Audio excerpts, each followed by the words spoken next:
ओम नमः शिवाय, जय श्री महाकाल। देखिए, आज का जो ये उपाय है ये बहुत ही ज़्यादा खास होने वाला है। अगर आपकी ऐसी कोई विशेष मनोकामना है, कोई इच्छा है जो कई दिनों से अधूरी रह जा रही है, तो इस लौंग के उपाय को आपको जरूर करना चाहिए। इसके बाद आपकी जैसी भी कामना होगी वो होगी पूरी। तो इस उपाय में जो सबसे खास चीज़ है वो है समय। तो आपको इसका ध्यान रखना है और इसके साथ इस उपाय को कब करना है, कैसे करना है, तो सारी जानकारी आपको विस्तार से मिलेगी। तो पूज्य गुरु जी की कथा को सुनकर ही आपको ये उपाय बहुत अच्छे से समझाएंगे। उसके पहले इस वीडियो को लाइक कर दें और चैनल पर नए हो तो सब्सक्राइब जरूर करें। देखिए, इस उपाय में जो सबसे पहले सामग्री हमें लेनी है वो है काली मिर्ची। ठीक है, तो आपको काली मिर्ची ले लेनी है। काली मिर्ची कितनी लेनी है, तो गुरु जी ने बताया है कि आपको 8 मतलब कि 8 खड़ी, इस प्रकार से खड़ी काली मिर्ची आपको लेनी है। खड़ी का मतलब ये कहीं से भी खंडित नहीं होनी चाहिए, आँखी होनी चाहिए, पूरी होनी चाहिए। तो यहाँ पर आप 5 काली मिर्ची भी ले सकते हो और 8 काली मिर्ची भी ले सकते हो। तो आप अपनी इच्छा अनुसार काली मिर्ची ले लीजिएगा। इसके बाद जो अगली सामग्री है वो है तिल। ठीक है, तो आपको तिल लेने हैं। अब तिल 2 प्रकार के आते हैं, एक तो आते हैं सफ़ेद, ठीक है, और दूसरा आता है काला। तो आपको काला तिल लेना है। कितना लेना है, तो गुरुजी ने ऐसा तो कुछ बताया नहीं है, तो आप क्या करिएगा, 1 चुटकी काला तिल ले लीजिएगा। ठीक है, इसके बाद जो अगली सामग्री है वो है लौंग। तो आपको लौंग लेना है और जो लौंग आप लो उसमें आपको ध्यान रखना है कि ये जो फूल है ये फूल होना चाहिए। अगर ये फूल नहीं होता तो ये लौंग खंडित माना जाएगा और खंडित चीज़ शिवलिंग पर नहीं चढ़ाई जाती। तो यहाँ पर गुरुजी ने बताया है हमें 7 लौंग लेने हैं। और इसके बाद जो अगली सामग्री है वो है लोटा। तो आपको 1 लोटा लेना है और लोटा होना चाहिए तांबे का। ठीक है, तांबे का लोटा लीजिएगा। इसमें आपको अपने घर से शुद्ध जल भरना है और इसको आपको भरना है अपने मटके से, क्योंकि जब हम मटके से जल भरकर शिवलिंग पर समर्पित करते हैं तो इससे हमारे घर के जो दोष है, जो समस्या है, वो खत्म होती है।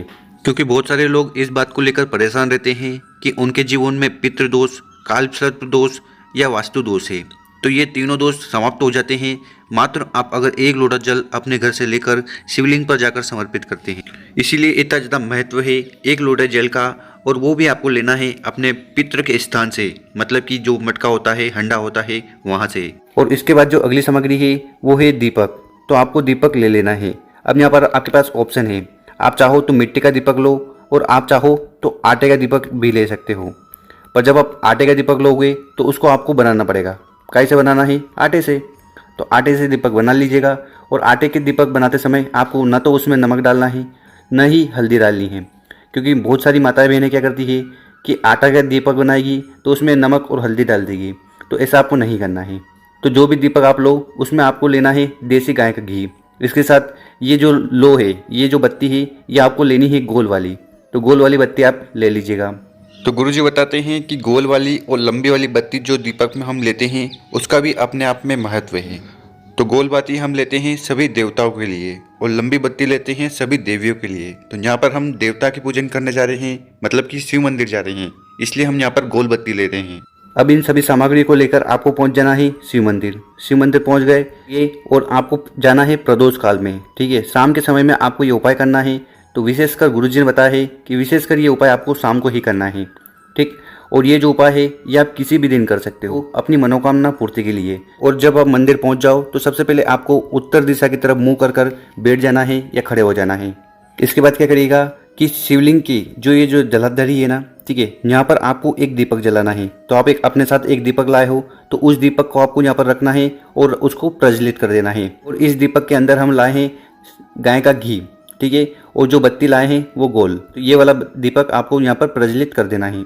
इसके बाद क्या करिएगा कि जो आप 1 लौंग लाए हैं और जो काले तिल लाए हैं, इन दोनों को आपको उठाना है और आपको अपने सीधे वाले हाथ में कुछ इस प्रकार रख लेना है। और जब आप अपने दाहिने हाथ में सीधे वाले हाथ में रख लो, फिर क्या करिएगा, इनको आपको उठाना है और शिवलिंग के ऊपर समर्पित कर देना है, जो टॉप वाला हिस्सा है यहाँ पर। तो यहाँ पर शिवलिंग के ऊपर आपको वो 1 लौंग और काला तिल समर्पित कर देना है, श्री शिवाय नमस्तुभ्यम का स्मरण करते हुए। तो अभी तक हमने क्या किया, सबसे पहले दिया जला लिया और शिवलिंग पर हमने 1 लौंग और जो काला तिल है वो समर्पित कर दिया। अब इसके बाद क्या करना है कि जो आपके पास काली मिर्ची है, ठीक है, उस काली मिर्ची को आपको अपने मुट्ठी में बंद कर लेना है।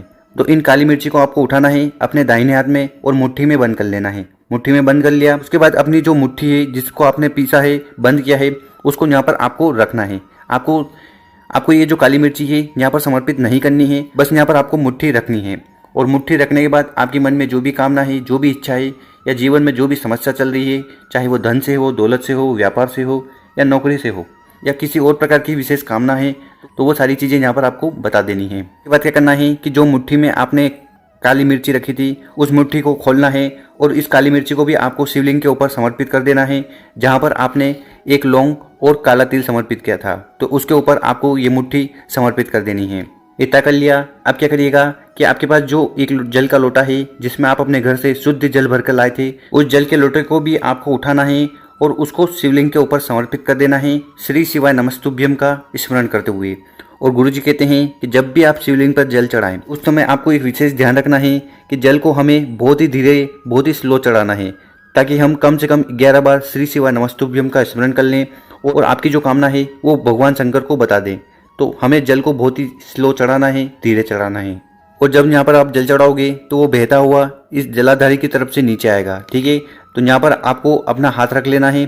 ठीक है, दाहिना हाथ सीधा वाला हाथ रख लेना है और उसको इकट्ठा कर कर आपको अपने ऊपर छिड़क लेना है। और अगर ज़्यादा समस्या है तो क्या करिएगा कि उस जल को लेकर आपको अपने मस्तक पर, अपने कंठ पर और अपने नैनों पर लगाना है और प्रार्थना करना है कि हमारी जो समस्या है वो जल्दी से जल्दी खत्म हो। तो इतना सा उपाय करना है। इसके बाद आपकी जो भी कामना होगी, जो भी इच्छा होगी, वो महादेव जी जरूर पूरी करेंगे। तो ये तो था पहला उपाय। अब जान लेते हैं गुरुजी द्वारा बताया गया दूसरा महा उपाय। अब ये जो दूसरा वाला उपाय है, ये किन लोगों को करना है? अगर आपके घर में धन संपदा नहीं बढ़ रही है, धन की आवक नहीं है, या माता लक्ष्मी का बिल्कुल भी वास नहीं है, आपका जो व्यापार है वो अच्छे से नहीं चल रहा, नौकरी में बढ़ोतरी नहीं हो रही, प्रमोशन नहीं हो रहा, तो आपको ये उपाय जरूर करना चाहिए। और यहाँ पर गुरुजी ने जानकारी दी है कि ये जो उपाय है ये मनोकामना, इच्छा पूर्ति और धन प्राप्ति के लिए है। तो इस उपाय को हमें सप्ताह में एक बार जरूर करना चाहिए। तो 1 वीक में हमें इस उपाय को करना है। तो कौन सा एक दिन आप फिक्स कर लीजिएगा, चाहे वो सोमवार हो, मंगलवार हो, बुधवार हो, गुरुवार हो, शुक्रवार हो या शनिवार हो। तो इन 6 दिन में से जो दिन आपको अच्छा लगे एक दिन फिक्स कर लीजिएगा और सप्ताह में एक बार इस उपाय को जरूर करिएगा। तो इस उपाय में हमें क्या क्या सामग्री की ज़रूरत है? तो सबसे पहले आपको लेनी है लौंग।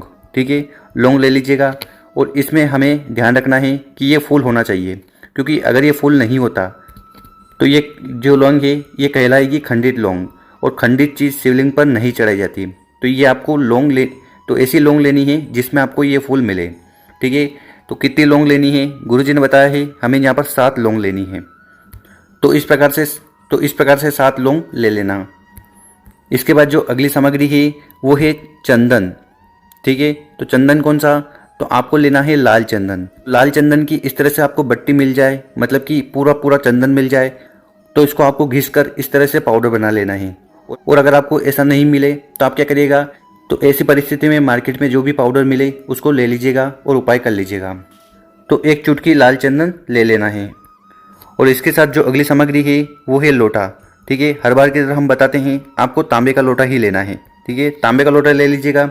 इसमें आपको अपने घर से जल भर लेना है, शुद्ध जल होना चाहिए। जल को आपको भरना है अपने मटके से। अब इसके बाद क्या करिएगा कि जो 7 लौंग हमने बताई थी और 1 चुटकी लाल चंदन बताया था, इन दोनों सामग्री को आपको उठाना है और उस जल के पात्र में समर्पित कर देना है। तो जल के पात्र में आपको वो दोनों सामग्री डाल देना है। ठीक है, डाल दिया। अब क्या करिएगा, इस लोटे को उठाकर आपको जाना है बेलपत्री के पेड़ के नीचे। जी हाँ दोस्तों, और ये जो उपाय है ये आपको करना है प्रदोष काल में। ठीक है, तो प्रदोष काल शाम के समय में आपको बेलपत्री के पेड़ के नीचे जाना है और उपाय करना है।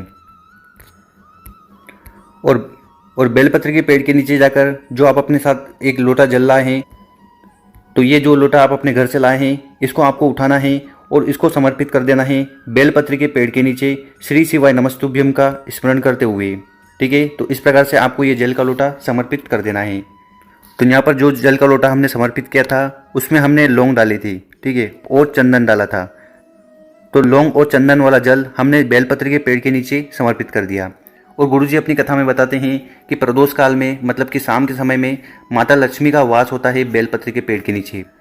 तो अगर आप ये एक जल का लोटा जाकर वहाँ पर समर्पित कर देते हैं तो इससे माता लक्ष्मी बहुत ज़्यादा प्रसन्न होती है और फिर आपके घर में जो भी धन से जुड़ी, व्यापार से जुड़ी या कर्ज से जुड़ी समस्या है वो खत्म होती है। वो तो कहने का मतलब है आपके घर में माता लक्ष्मी का वास होगा और जो समस्या है वो धीरे धीरे खत्म होने लगेगी। तो ये उपाय आप किसी भी दिन कर सकते हो, तो इससे आपके घर में धन संपदा जरूर बढ़ेगी।